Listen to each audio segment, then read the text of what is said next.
Assessment Types and Scoring Tools by Peggy Marcy, a professor at the California State University in San Bernardino.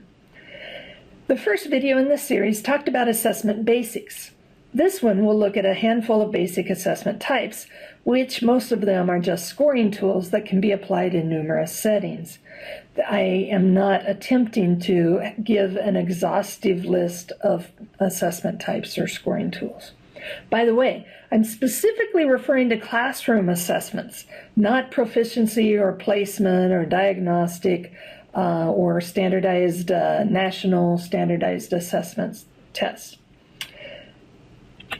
The most common classroom scoring tool is the quiz or test. As a new teacher, I would suggest that you get the test templates that the publisher provides for your textbook and use those. I used to have students write short quizzes for their classmates, but the questions and possible answers were terrible the majority of the time. The distractors or wrong choices need to sound as if they might be right. If they don't, then the student can pass the test even if they don't really know the information. I'm not saying make the choices tricky. Just make the distractors related in some way, but still have the answer be clear. Research shows students learn more from true-false questions that are false, by the way. Also, you need to ask questions about big picture items, especially if they aren't allowed any resources. Part of our goal is to get students to focus on the main ideas, so asking about a detail that was only mentioned in passing is unlikely to be helpful. You can ask about details that you covered in class, though. Another common type of scoring tool is a rubric. If you search the web for rubric makers, you can find lots of help. Essentially, rubrics try to make the assessment more objective. Since they break the task or subject down into various skills and knowledge, students will know exactly what they'll be evaluated on, and they should be given the rubric beforehand, right, when they're given the instructions. There are a lot of different formats or looks for rubrics. You might find it beneficial to experiment with a variety of types. One word of warning is to not include too much on your rubric. If the project or task has multiple steps, you'll be better off scoring multiple short rubrics for each stage than one long one at the end. A less commonly used scoring tool is a checklist. This sometimes looks like a rubric because it breaks the task down into skills or knowledge points. But it really is a fixed format because either the student gets a checklist next to that item or they don't.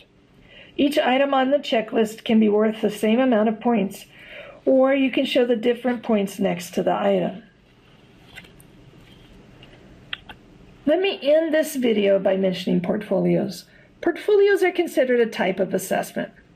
They are scored by rubrics or by a pass-fail or by just giving it an overall percentage, like saying it gets 80%, or by giving a letter grade.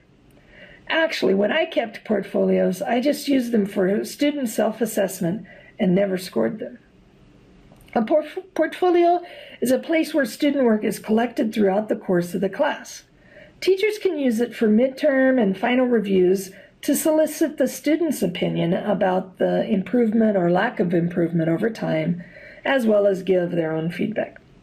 The biggest value of the portfolio is that second language students have great difficulty seeing improvement in their fluency and abilities. So, keeping writing, oral recordings, and other items throughout the semester allows for an objective evaluation of the amount of progress. My experience is that most students are surprised and encouraged when they review their portfolios. By the way, if you keep all the student work in a portfolio, it'll be difficult for the learner to focus on the important pieces that show growth. So it's best for the teacher to specify what type of work will be kept.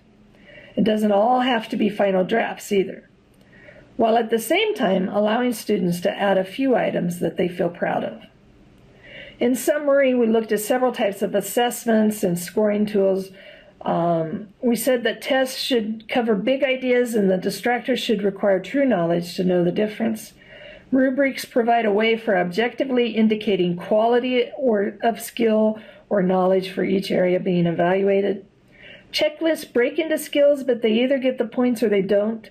and portfolios allow learners to evaluate their progress over time.